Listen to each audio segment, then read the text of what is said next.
Hey guys, welcome back to Stumblin Forward. I'm one of your hosts, Monica Ortega. And I'm Kristen Herman. And today we have a very special guest, Sunil Godse. Now, after making a series of bad decisions, with one leading to a friend being shot and killed, Sunil spent thousands of hours on research and interviews to stop people from wasting time making bad decisions by sharpening their intuition. Sunil developed a 7-step process that shows you how to sharpen your intuition so that the only decisions you make are the right ones in any situation that move your life forward. Thank you so much for being on the show, Sunil. Thanks, guys. Monica, Kristen, really happy to be here and looking forward to dropping some knowledge bombs to get your listeners, getting them today to start listening to this thing called intuition that's going to drive their life forward. Yeah, Nice. I was so interested when you gave me a little glimpse into your story and then obviously creating a process out of it. We love giving value to our listeners. So if you want to tell us a little bit more about yourself or dive into kind of the story and how all of this got you to where you are today.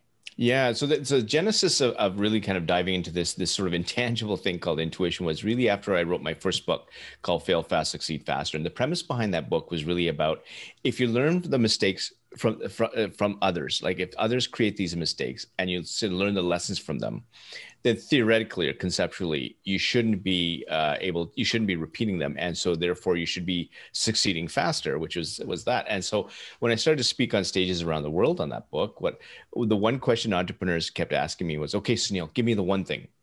So then at that point, I'm saying, okay, now I'm rolling my eyes. This is why this is not a PDF. This is a 400-page book. If it was one thing, it'd be a nice, one pager. And it wasn't, right? And until I went back to the audio recordings. And when I went back to the audio recordings, it was really, it was just fascinating that 80 to 90% of the people, the business executives and entrepreneurs, use some form of, I should have trusted my gut. I should have trusted my intuition.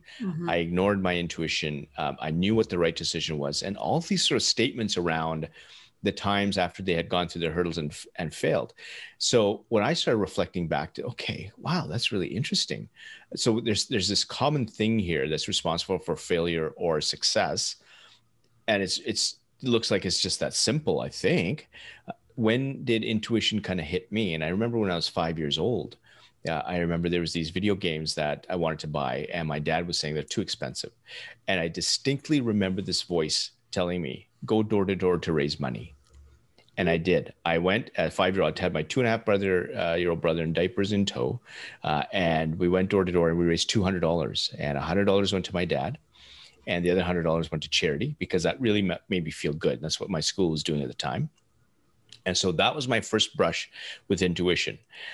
And then I think about, okay, when did I kind of make the bad decision? Because those are the typical ones we always think about. And so the very first one that came up was when I got into engineering. And so as a South Asian male, so those watching, I'm the firstborn son, South Asian male, and there's 4 career doors that you can go into. It's going to be doctor, lawyer, engineer, or failure. And that's it.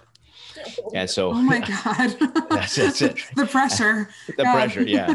And God forbid I'm looking at, door number 4, but luckily my dad was an engineer. Well, I'm not so sure it's luckily, but he was an engineer and the societal norms around being an East Indian meant that you filled one of those buckets.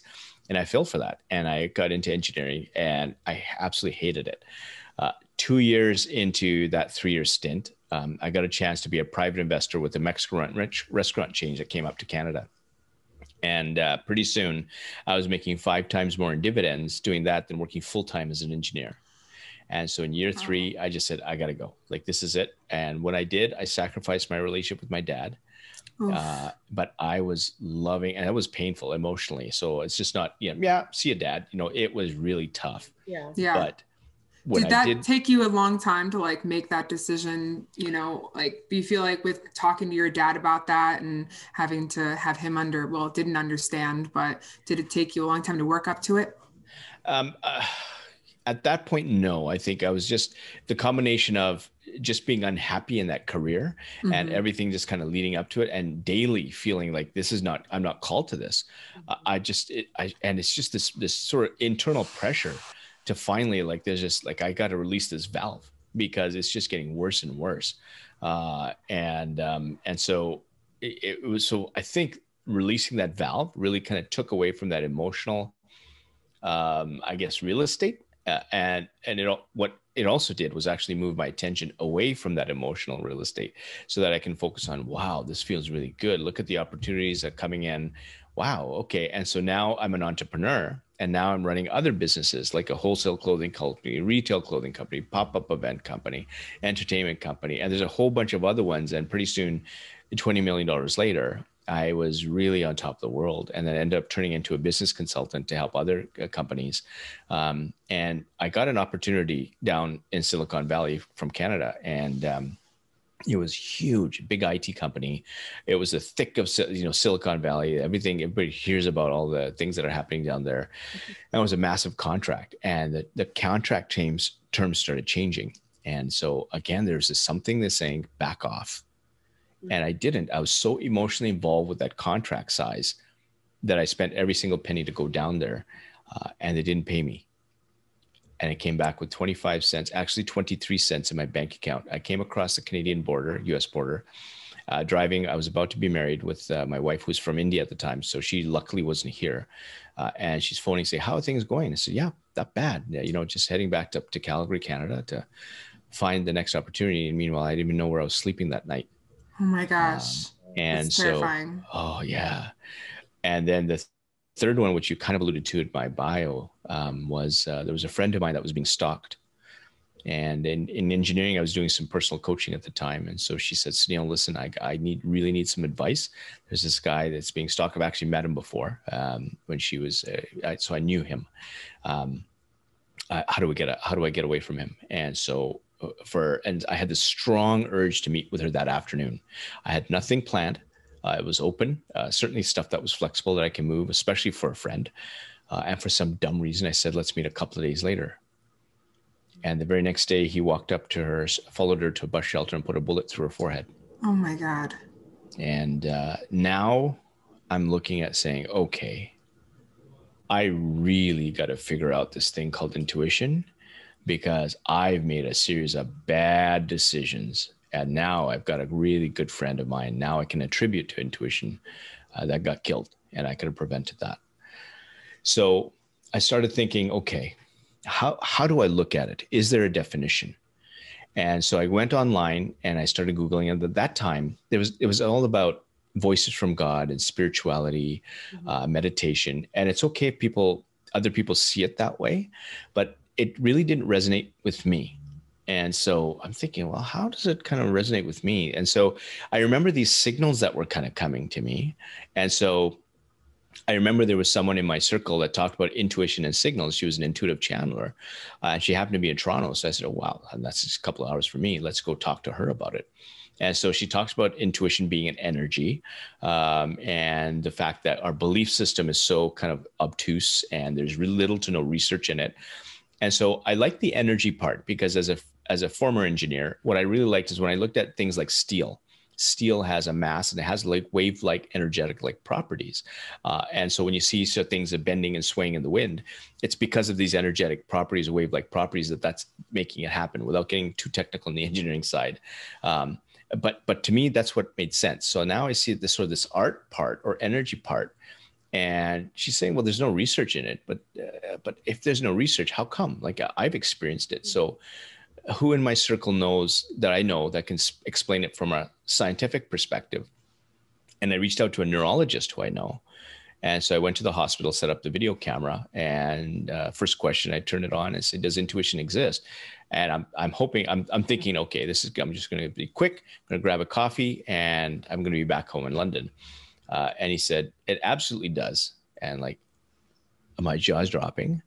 Then he says, and he explains it from a neurological perspective of how it goes to the gut and all that. And he's also telling me how he uses it with his patients. And he uses evidence-based medicine to, if they feel off, he absolutely believes them. And then he says, more and more neurological research more than ever is showing intuition happening way before we're actually conscious of it. And I'm thinking, bing, bing, bing. Okay. So now there is an art and science to it. And now I'm kind of getting it. For me. And so I said, okay, let's look at the academic research. So let's go to an academic research database, type in the word intuition, I spell it out, and I'm going to hit the enter key, and I'm saying, okay, maybe there's 5 articles I can hang my hat on. Tens of thousands of articles on intuition, brain scans. And one of the premises I had is if I heard it at 5 years old, well, maybe I'm born with it. One of the research articles shows that infants as young as 2 months old have shown to have intuitive capabilities, or intuitive physics, as they say. Wow, okay. With Dr. Rathbone, the neurologist, saying that it happens much before that we're conscious of it. There was a research study that showed that intuition actually happens 7 to 10 seconds before we actually take an action or make a decision. Wow. Oh, okay. Other things are showing it's in the subconscious area of your brain. Okay, I understand that. And so now I've got this scientific basis for intuition. And now I've got some good gusto for my second book, Gut, where I put all the research. This is not just my opinion anymore. Here are people actually researching this thing. Here's the brain scans. And the reason why I couldn't find a definition of intuition also got revealed is because intuition hits the amygdala. That's the primitive part of your brain. There's no language with that brain. So we feel fear when a saber-toothed tiger is coming to us. We feel fight or flight, think, trust, do. That's all it knows. And now I'm putting language around descriptions of it. There is no language. So no wonder I couldn't find a definition. So if people define it like voices of God, or, coming from research, or it's art, science, okay, that's your definition, because it doesn't matter. That's what I was thinking, because I'm like, while you were talking about, between 10 seconds of being born, you have this intuition. Well, some people think of intuition like, okay, it's just a feeling I have that, like, I should do something. Yep. But it's like, also, we're not thinking of it as just like our just basic motor skills. I'm wondering too, like in your research, did you find that kids tap into their intuition quicker than adults? I'd be really curious, because I feel like kids just follow it. That would totally, because then like that's where the imagination, right? Like they're like just going with the flow. Yes. Imagination, creativity. And the other thing with kids is they aren't bombarded by societal norms from the advice of others who have no intention, or they don't want to find out what their purpose is. Because they implant their thing. Look at my dad, right? You're an East Indian kid. It didn't matter what I was as a person. It kind of mattered who I was as an East Indian person, not in a bad way. For him, that's all he knew. And for him, it was about, I got to talk about my son being that engineer or being that doctor. It feels good to him. But he never asked me once, what do you actually want to do in life? Never. It was just never a conversation. And that is very common. I feel like very common for a lot of like households, not really asking, just being like, I really want this for my kid, which is not a bad thing, like you said. Yeah. And the unfortunate part is this is probably common for 99.9% of the people, because they've never had that conversation. And the reason why we ignore intuition is because we simply don't trust ourselves.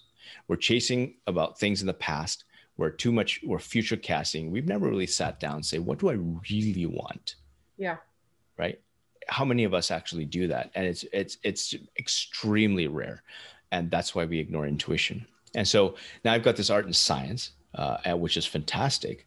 And so the way I look at how intuition works is that it's kind of like driving a car. You start the car, you push a button, you hear the engine or the signals, or you turn less and less keys now.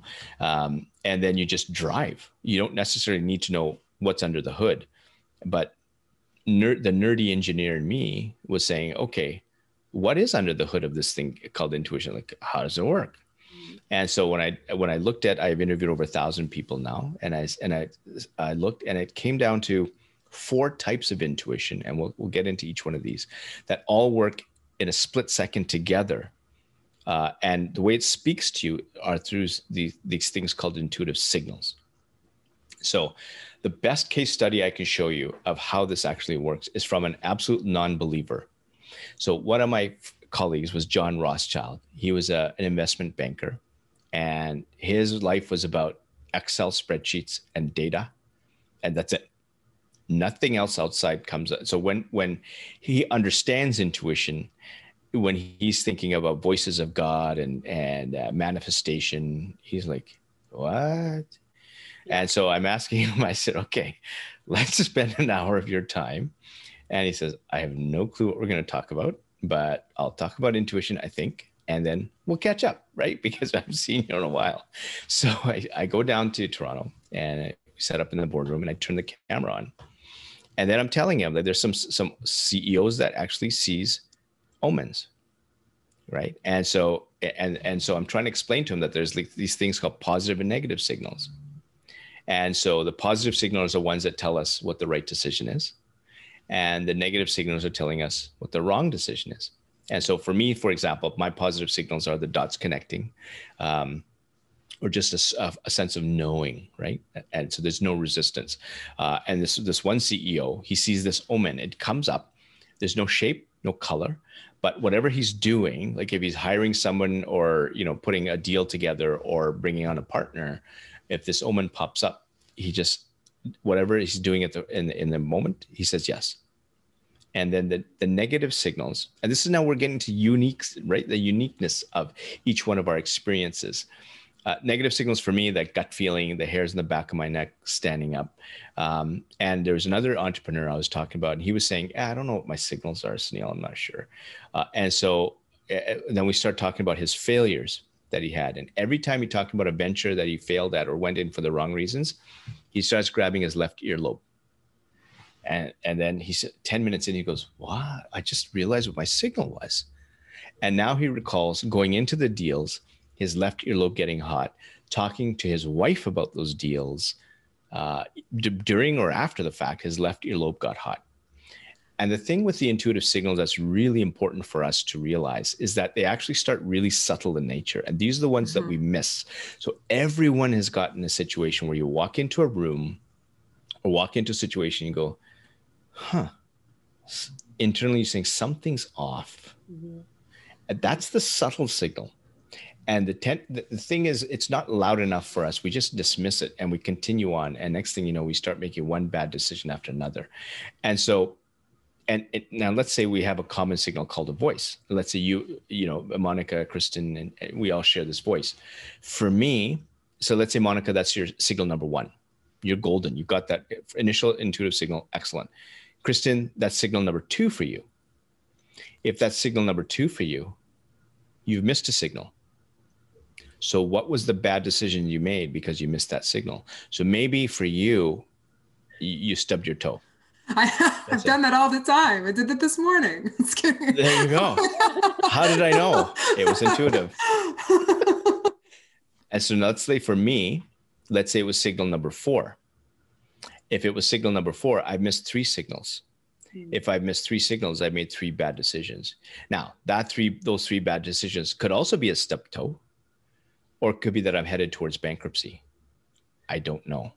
So how do we... I don't know about, so I was just going to say, yeah, how do you figure that? Because I was just like, I don't know if anybody else who's listening is like, what's my signal? Like I should know this. And also I'm like, people have to be so unbelievably self-aware to be like, I see a ball, or like, I feel my earlobe, or like, I'm like, we usually just go to the after and then we're like, yes. It's usually like I get a stomach ache and then I want to eat. Is that? Hey, I get those too.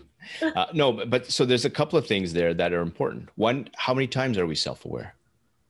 How many times have we done that? How many times have we actually stepped away to think about what's happening in the moment? We're so inundated with social media and stuff to do and this and that. And have we taken the time? In the exact moment, you mean? Because I feel like there are moments where I become self-aware and I'm like, I feel very self-aware. But then, yes, if there is obviously the aftermath of being like, I should have been self-aware, I guess. And I think for me too, because I'm an anxious overanalyzer, I never know if it's just my fear stuff or if it's truly my gut. Like That's like a daily thing for me. Like, am I making the right choice, or am I just overanalyzing? And so, Monica, you'll love the story then, and because you're using your rational part of the brain, and that's what's stopping you. And there's a reason why. And so, in your specific case, and I'll use actually a case study to show you this, where when the intuition hits the amygdala, your signals hit the amygdala, it's already telling you at that point that you have the skills and experience, and I'll talk about why, to make a decision. What you're doing is you're letting the neurons now move to the frontal lobe of your brain, which is the logical, rational thing, and you're questioning yourself. You're using and that's okay if you're confirming it. If you need to, it's a big decision, it's excellent. But if you overuse it, you're basically saying, I need to really kind of listen to, I'm overriding my intuitive signals. And now that's even worse, because if these signals are subtle, when you keep over analyzing it, you've missed those subtle signals. Yeah. I don't trust myself. You don't trust yourself. Yeah. You don't trust yourself. And over-analysis does that. So I'll take you through a really good example, might help you with this. And so when we have these feelings, lay down on the couch. Yeah, put it up. How do you feel about that? Yes, exactly. Start taking notes, Monica. I'll put you into hypnosis state, and we'll just go from there and go into that'll be $300. I'll just wait till the PayPal says ding. Yeah. Okay, we can start now. Okay. But my friend John, who's a non-believer, I'm starting telling him about these signals, the positive and negative ones. He's saying, yes, come on. Intuition, just no. I'd like to shake the hand of that guy who sees omens. And unfortunately, intuition is based on, data and experience. I mean, not intuition, life and my decisions I make are based on data and experience. And I said, oh, hold on, John. One of the 4 types of intuition is actually called experiential intuition. And if you look at how intuition works, when you're born, you have all these neurons firing off all over the place, and you've got these things that you're experiencing all around you, and it's starting to put it in the subconscious area of your brain. So if you look at your brain like an iceberg, 90% of the subconscious below, conscious is the 10% above. So you're constantly putting all this experience, and we're talking about informal and formal learning. So in college, street smarts, both learning and experience, both good and the bad, yours and others, constantly going into the subconscious area of the brain, so that the point that you make a decision, and this is where I was talking to you and Monica about this, your intuition already knows you have the raw skill sets to make that decision. It already knows. There's no over analysis needed, because you've gone through something similar in terms of skill sets. Somebody else has that, has been successful doing that. So it's already informed you that, yes, you can make that decision. So sometimes your intuition has a decision that you make that goes against the data. And so John goes, I have an actual experience of that. So now we're going to get into the second 2 of the 4. So experiential. Now we're getting to situational intuition. So John was in the business of putting franchise locations. So things like McDonald's, Wendy's, Burger King, of those. And a franchise location, when they looked at traffic patterns, demographics, and development in that area, a 9 out of 10 would put a franchise location there. There was a location that they were looking at to put something called the beer market. And it was a 5.5 out of 10. There's absolutely no chance. Him and his partner are walking to that area of Toronto. It's a dilapidated area of Toronto. Nothing that looked like they should put anything where they're looking at beer pairings and stuff like that to this area of Toronto. Yet they said something was telling us to put the location there. And they did. Team was really mad. And they did. And the beer market ended up becoming the most successful brands under their whole portfolio of brands ever. And so now he's also saying perhaps it was intuition. He's now starting to get used to the language. So he's going along, and this is now where we get into sort of purpose and what you want in life. He's been an investment banker so long on the sidelines of businesses, and all of a sudden, I call it an intuitive moment. He says, I'm done. I want to be a coach. I actually want to run a business now. I'm done with being on the sidelines and analyzing businesses. I want to run it. That was his purpose. His purpose shifted, and now we're getting to the 3rd of the 3 called relational intuition. Intuition is good at filtering those people that are really in line with your purpose, that are going to support you through the thick and thin, not yes people, but people that are really there for you. In the tens of thousands of people I've met, and probably you guys have met, I'm sure for me, I have 3. And I'm sure you guys can count on the hand how many that are really there for you. Mm-hmm. And so for him, everybody who was concerned with fame, security, money, ego, lifestyle, private jets, limousines, high-end restaurants, told him, you're nuts. What are you doing? Mm-hmm. The one person that knew him for his purpose was his wife. He turns to her and looks at her in the eyes and says, I'm quoting now, this just feels right. There's your intuitive signal from a non-believer. And now we're getting into the 4th, which is creative intuition. Creative intuition is the ultimate decision maker. So you would think creative intuition is going to latch on to a business that has healthy cash flows, strong revenues, great balance sheet. Nope. Tiny, bankrupt little restaurant. So he rolls up his sleeves, quits his $3 to $4 million a year job to start right from scratch. That tiny, bankrupt little restaurant was Eastside Mario's location number 1. And that ended up being over 1,000 locations, $2 billion in revenues over 20 years, all because it felt right. Oh my gosh. That's the power of intuition. And also, like, I don't know how he felt. He said it felt right. Okay. But it's like, I would just think of like the fear of what if it goes wrong, you know, because like, where do you feel like that lies in intuition, in the sense where it's like, it might feel right, but you're also afraid. Do you think that that kind of coincides, or? Yeah. So there's 4 intuitive hurdles that really, so when we don't trust ourselves, when we really don't have strong values or a strong purpose, or we're worried about other people's opinions or societal norms, or doing right by something that was wrong to the past, or I'm not going to be like that person, and we live our life doing that. And there's so many things we tell ourselves about the past, present, and future that we simply don't trust ourselves. In the moment, we don't. And when we don't trust ourselves, we don't have strong values, we don't have strong purposes, we don't have goals that are really strengthened by that alignment. These hurdles are waiting for you. And so I'll go through each one. One is being too emotional. So in relationships, we tend to be overly emotional. We use self-talk to put us back in a bad relationship. And even though intuition's given second chances, they said we're giving 3rd, 4th, 5th, 6th chances again and again. And we become too emotional. Too rational is the other one. So overanalysis. Yes, we overanalyze. And when we overanalyze, we might have some wins, but we're also going to get some losses that really were meant to, we shouldn't have had, right? And when you have a loss that you shouldn't have had, it's actually double the cost.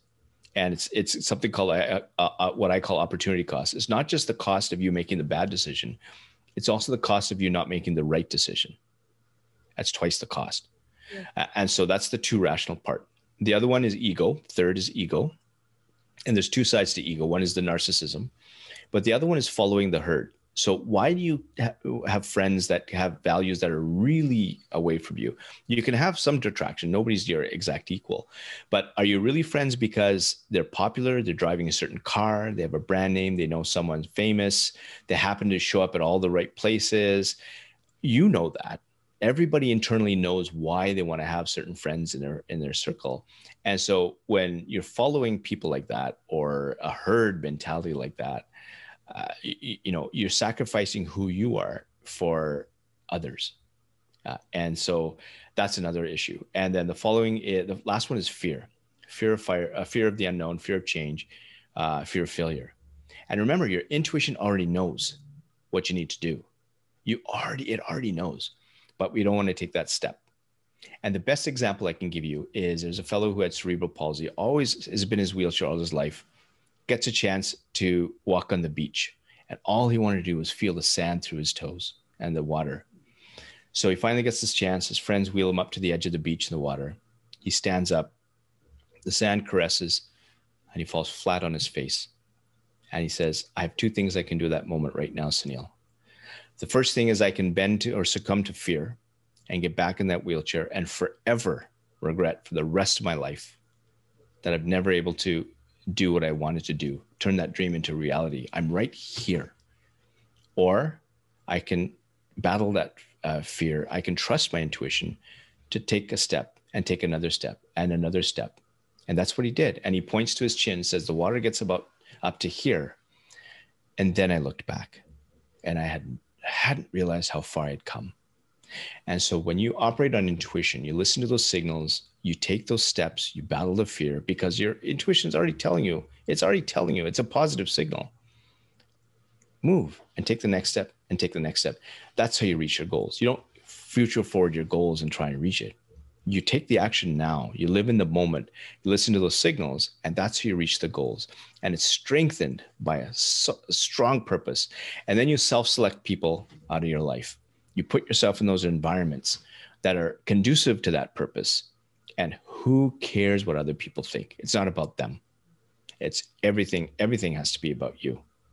And unfortunately, people just don't get there. Woo, I've got goosebumps. For sure. I know. I could listen to you forever. I'm so sad that we're running out of time. Okay, so tell everyone about your books, where they can find them, where they can find you, because I feel like you have so much value, and I definitely want to learn more. Yeah, absolutely. So you can go to there's sunilgodse.com. There's the books are there. Intuitionknowledge.com is the intuition site. There's a free 7-day challenge that takes you through a proprietary 7-step process that's going to get you to solve a problem using your intuition, your signals. I actually measure intuition from start to finish. I have had 54,000 people through that 7-day challenge. 100% of the time, people have come out with a stronger intuition. There's 2 case studies. Someone who has sold his house in the 7 days. The other one who was a witness to a homicide. She was actually walked into her house, into her apartment where her boyfriend had just murdered their friend. He locks the door behind her, puts a knife to her back and says, "You're next." Trusts her intuition to keep calm. He assaults her, chokes her, asks her to clean the blood. She gets away, the 18 flights down, PTSD, a trauma, everything. And she used the 7-day challenge to minimize that, didn't get rid of it. So she's a huge fan of that 7-day challenge. It's got her to move a little bit, to wake up and smile a little bit. So if these 2 people can go through that, you can solve whatever problem for that 7-day challenge. And so you're saying that you can go through the 7-day challenge on Intuitionology.com? Intuitionology.com. Yeah. And I can send you a link just for your peeps, specific to you guys. I want to take it. Yes. Yeah, for sure. And Intuitionology is like the main focus. And you also have your book, right? And so that's amazing. Yeah. Wow. And so if they take the 7-day challenge, they get the free ebook anyways. So that's a gift. That's as a reference. So there's no point spending money if you don't have to. Get the free ebook, get the 7-day challenge, and you have nothing. You don't have to know who I am. You don't have to spell my name. And you can go on, because now you have a template to make every single decision. If you want to follow me on Instagram, Twitter, LinkedIn, Facebook, I'm going to try TikTok without dancing, because that's a great, easy way for me not to get followers when I dance. Their intuition is going to say, you don't have an intuition to just dance, my intuition is saying, please don't. My daughters say, please don't. So it's not just my intuition. I've got other signals called daughters saying, yeah, Dad, please don't embarrass us. I'm going into high school now. Don't. That's awesome. Well, this has been amazing. I feel like like Monica said, I feel like I can just listen to you and your stories forever. And I'm very interested in the intuitionology, as well as just having the scientific facts, because I know that intuition, everyone thinks of feelings and kind of like the gut instinct as well, but where's the science behind it? What are we actually having? So this has been awesome. And is there anything else you would like to share, like last minute, for anybody who's listening and is really interested in what their intuition is saying? Yeah. First thing you do is go back to your, the positive, the things that have worked. And what did you feel like? What are those decisions that work? Start with the important decisions, and then also look at the negative decisions, the bad decisions. What did it feel like in those moments? And with the bad decisions, pay really close attention to say, was there a decision before that? Was there a decision before that? Because it's those whispers that we need. And so when you have your inventory of positive and negative signals, which is exactly what the 7-day challenge gets you to do, just with one problem, but you're taking your inventory of signals. Now you're loaded with your intuition. So the next decision you make, you know whether it's right or wrong, because you know the type of signal that comes. Yeah. And if you know the type of signal that comes, then every decision you make is the right one. That means you're going to be opening up the doors to opportunity and success. And that's how you live a life full of happiness and success. And it's guided by intuition. in every situation. And honestly, that's what I'm going to be doing after I get off of this. And just like, I have to like just reflect. Right. What is my signal? And that isn't just like amazing start to just figuring out intuition. And thank you so much. And thank you. Everybody who is listening to this, we are on Spotify and we're also on Apple Podcasts. Please leave us 5 stars. This video will be up on YouTube and we're also on Google Podcasts if that's your vibe. Thank you so much for listening. And my name is Kristen Herman. I'm one of your hosts. And I'm Monica Ortega. And thank you again, Sunil, and have a great day, guys. Bye.